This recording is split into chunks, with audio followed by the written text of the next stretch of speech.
আমার নবী ডাকে যারা যাবে গো, আমার আল্লাহ বলেন আমার বন্ধুকে পাওয়ার জন্য যারা ঘর থেকে বাহির হয়, এক কদম সামনে বাড়ে আমার নবীকে খুশি করার জন্য, সে কদমটা যেনই আমার জান্নাতের দিকে আগাইয়া দেয়। নবীকে যারা ভালোবাসতো, নবীকে যারা খুশি করত, নবীর জন্য যারা পাগল ছিল, কিভাবে ডাকতো? হাদিস শরীফ খুঁজলে পাওয়া যায়, আমার নবী একদিন দুইটা চোখের পানি ছেড়ে ছেড়ে কাঁদতেছেন। সাহাবীরা জড়ো হয়ে যায়, ইয়া রাসূলুল্লাহ, এইভাবে চোখের পানি ছেড়ে ছেড়ে কেন কাঁদেন আমরা জানতে চাই। আমার নবী জবাব দেন, সাহাবীরা রে, আমার অতি আদরের একজন সাহাবীকে আমি চিঠি দিয়ে পাঠাইছিলাম এক বাদশার দরবারে, রাস্তার মধ্যে আমার সাহাবীকে ধরে গলাটা কেটে ফেলছে রে, কলিজাটা খুলে ফেলছে, তারপরেও লাশটা গাছের মধ্যে ঝুলাইয়া রাখছে। আমার চিঠি খানি অপমান করেছে, তোরা পারবি নি রে আমার চোখের পানি মুছতে, আমার ওই সাহাবীর রক্তের প্রতিশোধ নিতে পারবে কিনা? সাহাবীরা জড়ো হয়ে যায়, ফুটন্ত কলি যুব সংঘের সদস্যরা, তোমাদের মতো যুবকেরা দৌড়াইয়া বাড়িতে যায়, মার পায়ে সালাম করে, যুদ্ধের পোশাকটা পরে তরবারিটা হাতে লইয়া মার কাছে দাঁড়াইয়া দাঁড়াইয়া বিদায় নেয়। মাগো, আমার নবীকে খুশি করার জন্য তরবারি লইয়া ঘর থেকে বাহির হলাম, ভাগ্য যদি ভালো হয় ফিরে আসবো, আর যদি ভাগ্য ভালো না হয় বিদায় করে দাও, দেখা হবে গো হাসরের ময়দানে। নবীকে খুশি করার জন্য তরবারি হাতে নিয়েছি, যদি ভাগ্য থাকে আসবো, না হয়তো দেখা হবে হাসরের ময়দানে। নবীর সামনে জড়ো হয়ে যায় সকল সাহাবীরা, আমার নবীর চোখের পানিগুলো জর্জর করে পড়তেছে। আমার আল্লাহ বলেন, বন্ধুগো, তোমাকে যারা খুশি করার জন্য আসবে, আমি আল্লাহ অটোমেটিকলি খুশি হইয়া যাইব। আমি যদি তোমার জন্য এত কিছু করতে পারি, আর তোমার জন্য যদি আমার বান্দারা কিছু করে, আমি আল্লাহ সব তাদেরকে দিব, কোনো চিন্তার কারণ নাই। এবার সাহাবীরা জড়ো হয়ে যায় মুতার যুদ্ধে যাওয়ার জন্য। মুতার যুদ্ধের ময়দানে চারপাশে জড়ো হয়ে গেলে রাসূল বলেন, এই যুদ্ধের প্রধান সেনাপতি বানাবো আমি আমার পালিত পুত্র যায়েদ ইবনে হারেসাকে। যায়েদ ইবনে হারেসা বলেন, ইয়া রাসূলুল্লাহ, আমি তো রাজি। শোনো যায়েদ, তুমি যদি শহীদ হয়ে যাও, বলুন তো রাসূল যাকে যদি লাগায়া শহীদের কথা বলে, সেই যদিটা কি কনফার্ম কিনা? নবীজির কথার মধ্যে কোনো ব্যস্তম আছে? যায়েদ বলেন, ইয়া রাসূলুল্লাহ, আমি রাজি, তুমি যদি শহীদ হও, রাসূলের কথাই শহীদ হব, তাতে কোনো দ্বিধা করব না। জাফর ইবনে আবু তালিব রে, যুদ্ধের ময়দানে দ্বিতীয় সেনাপতি তোমারে বানাইতে চাই, তুমি রাজি কিনা? জাফর বলেন, হুজুর আমি রাজি। জাফর রে, তুমি যদি শহীদ হয়ে যাও, জাফর বলেন, ইয়া রাসূলুল্লাহ, আপনি নবীকে খুশি করার জন্য শহীদ হব, আমার কোনো আপত্তি থাকতে পারে না। আবার রাসূল বলেন, জাফর রে, তোমার আপত্তি থাকতে পারবে না, কিন্তু তোমার যে ছোট্ট ছোট্ট দুইটা ছেলে আছে, ছেলেরা যদি কান্দে আব্বু আব্বু কইয়া, এবার জাফর বলেন, ইয়া রাসূলুল্লাহ, ছেলেরা কাঁদুক, তাতে আমার কোনো আপত্তি নাই, ছেলেরা যেখানে মনে চায় সেখানে যাক, আমি রাসূলের কথা মানতে যাইয়া যুদ্ধের ময়দানে শহীদ হব, জান্নাতের দরজায় যায়া দাঁড়াইব। আমার নবী বলেন, জাফর রে, যাও যাও, তোমার পরের সেনাপতি হবে আব্দুল্লাহ ইবনে রাওয়াহা। আব্দুল্লাহ ইবনে রাওয়াহার সামনে হাজির, হুজুর আমি তো রাজি, তুমি যদি শহীদ হও, হুজুর আমিও শহীদ হব, তাতে আমি কোনো দ্বিধা করব না, আপনার কথা মানব, আপনাকে ভালোবাসা দিব। ঠিক আছে, যাও, সকলে বিদায় নিয়ে আসো। বিদায় নিয়ে আসতেছে, একের পরে এক লম্বা ঘটনা। বিদায় নিয়ে এসে নবীর সামনে দাঁড়াইতেছে আমার নবীর পালিত পুত্র যায়েদ ইবনে হারেসাকে ডেকে বলেন, যায়েদ রে, তুমি তো প্রধান সেনাপতি হবে, আমাকে খুশি করার জন্য তুমি কি সেনাপতির দায়িত্ব পালন করতে রাজি? এবার যায়েদ বলেন, হুজুর আমি এক কোটিবার রাজি, তুমি বিদায় নিয়ে আসো। হুজুর গো, সবাই বিদায় নিয়ে আসতে গেল, আমি কার কাছ থেকে বিদায় আনবো? আমার তো মা নাই, বাবা নাই। আমার নবী বলেন, যায়েদ রে, আমার পালিত পুত্র হিসাবে অনুমতি দিলাম, হুজরার ভিতরে ঢুকো, তোমার মা আয়েশার কাছ থেকে তুমি বিদায় নিয়ে আসো। যায়েদ ইবনে হারেসা পর্দার ভিতরে ঢুকে, হুজরার ভিতরে ঢুকে মা আয়েশা সিদ্দিকা রাদিয়াল্লাহু তাআলা আনহার পায়ে সালাম করতেছেন। মা আয়েশা মাথায় হাত দিয়ে চোখের পানি ছেড়ে দিয়ে বলতেছেন, মউত, আমার পালিত পুত্র যায়েদ যুদ্ধের ময়দানে যাবে, প্রধান সেনাপতি হবে, রাসূল বলেছে যায়েদ যদি শহীদ হয়। আয়েশা কান্দে, হে মাবুদ, যেই নবীর মুখ থেকে জীবনে কোনোদিন মিথ্যা কথা বলতে শুনি নাই, যেই নবীর কথার মধ্যে বেশ কম দেখি নাই, আমার পালিত পুত্র যায়েদ আজকে শহীদ হবে, আমি মা হইয়া বিদায় দিলাম গো, আমার যায়েদকে তুমি কবুল করো। যায়েদ ইবনে হারেসা মার পায়ে সালাম করে নবীর সামনে হাজির, চোখের পানিগুলো মুছতেছেন। আমার নবী বলেন, যায়েদ রে, বিদায় আনছো? হুজুর বিদায় আনছি। এদিকে আয়, আয় আমার পাশে। আমার নবী নিজে যায়েদের গায়ে যুদ্ধের পোশাক পরাইয়া তরবারিটা হাতে উঠাইয়া দিয়ে বলতেছেন, যায়েদ, প্রধান সেনাপতির দায়িত্ব দিলাম রে আমি রাসূলের হাতে, দেখি কিভাবে প্রধান সেনাপতির দায়িত্ব পালন করবি। উঠো দেখি, ঘোড়ার উপরে উঠো। চট করে লাফ মেরে ঘোড়ার উপরে উঠছেন, তরবারি হাতে নিয়ে বলতেছেন, ইয়া রাসূলুল্লাহ, বলুন তো আপনি খুশি হইবেননি?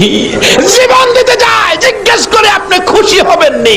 আপনারা কি পারবেন এই রাত্রের কিছু সময় দিয়ে আমার রাসূলকে খুশি করতে? কে কে রাজি, হাত তুলে দেখান। মাশাআল্লাহ, নারে তাকবীর, নারে রিসালাত, নারে গাউসিয়া, জশ্নে জুলসাইন মিলাদুন নবী হযরতুল আল্লামা আলহাজ তোফাজ্জল হোসেন সাহেব, উড়ন্ত গোলাপ ক্রীড়া সংগঠন।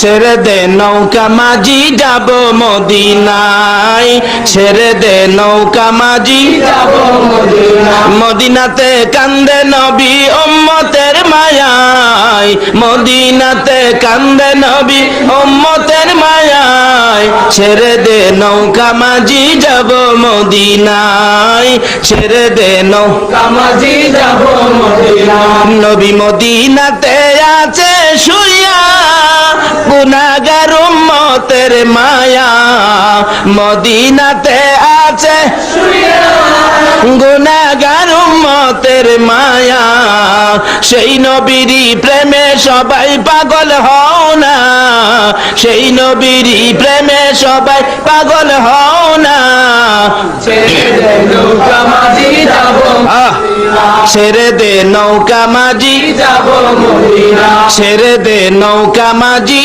যাব মদিনা, সেই নবীর প্রেমে পাগল হইয়া, সাত সমুদ্র পাড়ি দিয়া, নবীর প্রেমে পাগল হইয়া, সাত সমুদ্র পাড়ি দিয়া, নবীর রওজা জিয়ারতে হব রওয়ানা, নবীর রওজা জিয়ারতে হব রওয়ানা, ছেড়ে দে নৌকা মাঝি, যাব মদিনা, ছেড়ে দে নৌকা মাঝি, যাব মদিনা।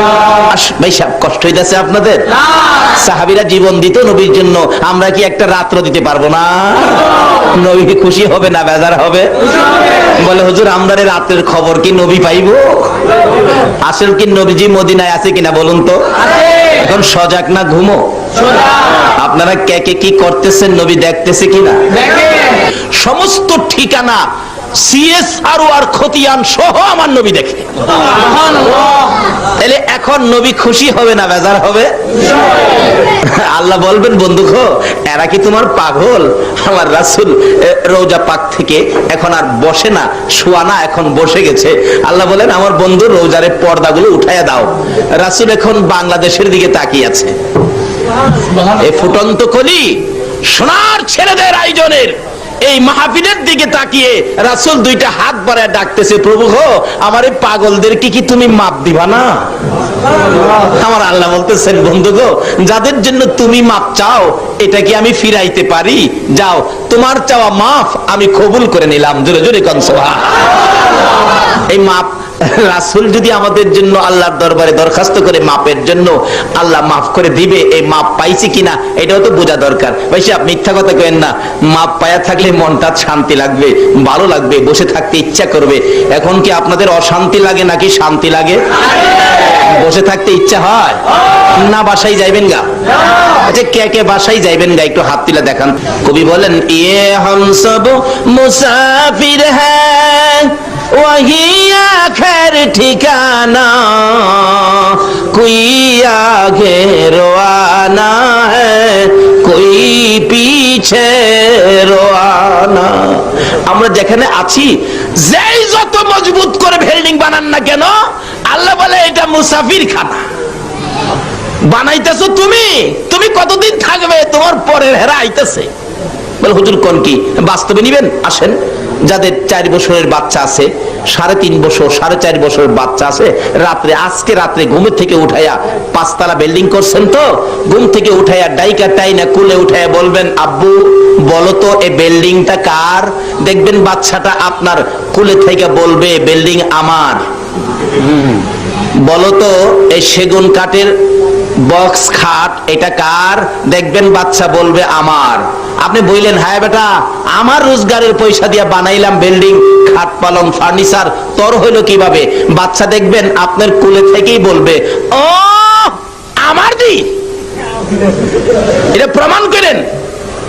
আল্লাহ বলেন, এখনই তোর বাচ্চা তোর কোলে থেকে কয় তুই যেটা বানাইছস এইটা বলে, হ্যাঁ ये हम सब मुसाफिर हैं वही आखिर ठिकाना कोई आगे रवाना है कोई पीछे रवाना। আমরা যেখানে আছি এটা হলো একটা স্টেশনের প্ল্যাটফর্মের মতো, বাস স্ট্যান্ডের যাত্রী ছাউনির মতো, যে যাই বানাইতেছেন এটা যাত্রী ছাউনি। যার যার গাড়ি যেদিন আসবে সব রেখে শুধু শুধু খালি খালি রওনা হয়ে যাবেন, কিচ্ছুই সাথে নিতে পারবেন না। শুধু নেওয়ার মতো 2টা জিনিস আছে, একটা আছে আমার আল্লাহ, আর একটা থাকবে আমার রাসূল। জোরে জোরে কোন সুবহানাল্লাহ। আজকে এই 2 জনকে কিভাবে খুশি করা যায়, আর 2 জনকে খুশি করতেই হবে, কেন করতে হবে এটাও আলোচনায় আসবে। যদি একটু লম্বা হয়, আপনারা থাকবেন তো? বলতেছিলাম থাকবেন না কেন? আল্লাহকে খুশি করলেন শুকর আদায় করে, এই জন্য আল্লাহ 3টা পুরস্কার আমাদেরকে দিয়ে দিলেন। আবার যে রাসূলকে আল্লাহ খুশি করার জন্য পাগল, যে রাসূলের জন্য এত কিছু করেছেন, সেই রাসূলকে খুশি করলে আল্লাহ কি দিবে এটাও তো আমাদের জানা দরকার। বলতেছিলাম যায়েদ ইবনে হারেসা রাসূলকে খুশি করার জন্য ঘোড়ার পৃষ্ঠে উঠে দেখাইতেছেন, ইয়া রাসূলুল্লাহ তরবারি হাতে নিলাম, যুদ্ধের পোশাক লাগাইলাম, দেখুন তো ঘোড়ার মধ্যে উঠেছি, প্রধান সেনাপতির দায়িত্ব, আমার পক্ষে কতটুকু সম্ভব হবে? আমার রাসূল মুস্কি হাসি দিয়া বলেন, রে যায়েদ দেখলাম রে বড় সুন্দর লাগে রে, এই যুদ্ধের ময়দান থেকে তো তুই আর ফিরে আসবি না। তুমি যে শেষ দেখা আমাকে দিয়ে গেলে, আমার কাছ থেকে তুই শেষ বিদায় দিন নিয়ে গেলে, যাও যাও যায়েদ ইবনে হারেসা যাও, তোমাকে বিদায় দিলাম। এমনি সময় পর্দার ভিতর থেকে একটু ফাঁকা করে ডাকতেছে যায়েদের বিবি, স্বামী দাঁড়াও গো, একটুখানি দাঁড়াও। কেন কেন? স্বামী, যে রাসূল জীবনে কোনোদিন মিথ্যা কথা বলে নাই, যেই রাসূলের কথা জীবনে কোনোদিন সোতা পরিমাণ বেশ কম হয় নাই, রাসূল বলেছে তুমি যুদ্ধের ময়দানে শহীদ হয়ে যাবে। স্বামী গো, জীবনে তো আর তোমার সাথে কোনোদিন দেখা হবে না। স্বামী, আমি বিবি হইয়া অনুরোধ করি, তোমার কাছে আবদার করি, তুমি ঘোড়ার থেকে নাইমা একটু পর্দার ভিতরে আসো, আমি বিবি তোমাকে জীবনের শেষ দেখা দেই। একটা চিৎকার মারছে যায়েদ ইবনে হারেসা, হ্যাঁ নিষ্ঠুর বিবি, তুমি কি জানো না রাসূলকে খুশি করার জন্য ঘোড়ার পৃষ্ঠে উঠেছি, রাসূলকে দেখাইয়া দিয়েছি। হ্যাঁ বিবি, যে জায়গার মধ্যে যুদ্ধে যাওয়ার পরিবেশে আমার রাসূল দেখেছে, রাসূলের ইচ্ছাই ঘোড়ার পৃষ্ঠে উঠেছি, আর কারো ডাকে আমি ঘোড়ার থেকে নামতে পারি না। ফুটন্ত খুলি যুব সংঘের উদ্যোগে যেই মাহফিলে আপনারা বসে আছেন, দেখুন নবীর কত ভালোবাসতো যুবকেরা। যায়েদ ইবনে হারেসা বলেন, রাসূলের নির্দেশে ঘোড়ার উপরে উঠেছি, রাসূলকে খুশি করার জন্য যুদ্ধের পোশাক গায়ে দিয়েছি। বিবি গো, নবীজির কথা ছাড়া কারো কথাই এই ঘোড়ার পিঠ থেকে নিচে নামবো না। তাহলে বোঝা গেল বিবির চাইতেও রাসূলের ভালোবাসা বেশি না কম? এখন আমরা দোকানের ভালোবাসা ছাড়তে পারলাম না, বাড়ির ভালোবাসা ছাড়তে পারলাম না, নবীর ভালোবাসার জন্য পারলাম না আজকে বৃষ্টির মধ্যে মাহফিলে শরীক হইতে। আজকের মাহফিলে শরীক হওয়াটার বাস্তব প্রমাণ হবে আমরা নবীকে ভালোবাসি। ইয়া মুহাম্মদ পিয়ারা নবী এসো নিরালায়, ইয়া মুহাম্মদ পিয়ারা নবী, ডাকেন ডাক, তোমার দিদার মনের গুছিবে জ্বালায়, ইয়া মুহাম্মদ পিয়ারা নবী এসো নিরালায়, ইয়া মুহাম্মদ পিয়ারা নবী এসো নিরালায়। পাইব যারা নবীজির দিদার হবে তারা হাসরে পার, পাইব যারা নবীজির দিদার হবে তারা হাসরে পার। দয়া করে দেখা দিয়ে দূর কর জ্বালা, হায়রে দয়া করে দূর কর জ্বালা। ইয়া মুহাম্মদ পিয়ারা নবী এসো নিরালায়, ইয়া মুহাম্মদ পিয়ারা নবী এসো নিরালায়। কিভাবে নবীর দেখা নিরালা হবে এই রাস্তাগুলি খুঁজে বের করবো আজকে, আল্লাহ যদি তৌফিক দেন। সকলে বলুন আমিন। এবার যায়েদ বলতেছেন, বিবি গো নবীর কথাই ঘোড়ার পৃষ্ঠে উঠেছি, কারো কথাই নামবো না, নবীকে ভালোবাসি রে, নবীর চেয়ে বেশি আর কাউকে ভালোবাসি না। বিবি ডাকতেছেন, স্বামী গো আজকে তোমার সাথে জীবনের শেষ দেখা হবে, শহীদ হয়ে যাবে, আর তো কোনোদিন তোমার সাথে দেখা হবে না। স্বামী ঘোড়ার থেকে যদি না নামো, মুখোশটা মুখের মধ্যে লাগিয়ে রাখছো, মুখোশটা পরেছো, মুখোশটা একটু সরিয়ে দাও, আমি তোমাকে এই ঘোড়ার উপরে রাখা জীবনের শেষ দেখা দেই। একটা চিৎকার মারলেন যায়েদ ইবনে হারেসা, রে বিবি যে মুখোশ আমার রাসূলের।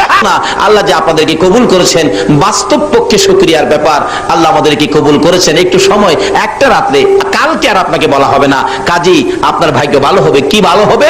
আখিরি মোনাজাতে নিজেরাই টের পাবেন, নিয়ে আমাকে বলতে হবে না, নিজেরাই টের পাবেন আপনারা কি কি পাইছেন আজকের মাহফিলে। সেজন্য বলছি একটু কষ্ট হইলেও বসুন, আর একটু মহব্বতে দরুদ শরীফ পড়ুন। আগে বাড়তেছে আল্লাহুম্মা সাল্লি মুহাম্মাদ, আল্লাহুম্মা সাল্লি মাদানা বিয়ানা মাওলানা মুহাম্মাদানা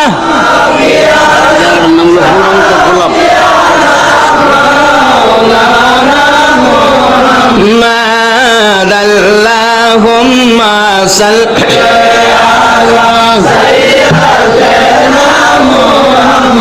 আহারে পাষাণ হৃদয় নবীর জন্য কান্দ না, আহারে পাষাণ হৃদয় নবীর জন্য না, হায়রে তোমায় সারা দয়াল নবী বেহেশতেতে যাবে না, হায়রে তোমায় দয়াল নবী বেহেশতেতে যাবে না।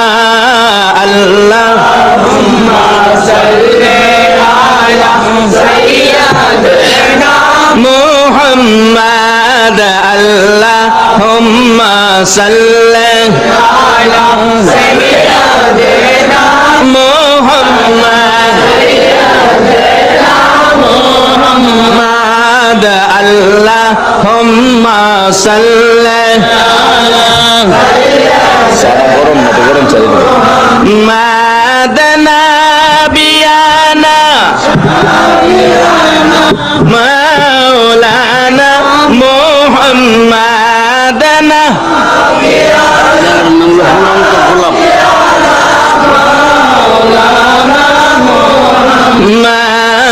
আল্লাহুম্মা সাল্লি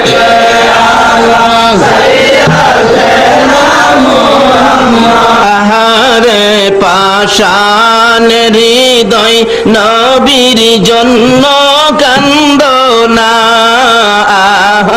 রে পাষাণ হৃদয় নবীর জন্য না হায়রে তোমায় সারা দয়াল নবী বেহেশতেতে যাবে না হায়রে তোমায় দয়াল নবী বেহেশতেতে যাবে না আল্লাহুম্মা সাল্লি আলা সাইয়্যিদিনা মুহাম্মাদ আল্লাহুম্মা সাল্লি আলা সাইয়্যিদিনা মুহাম্মাদ নাবিয়ানা মুহাম্মাদ নাবিয়ানা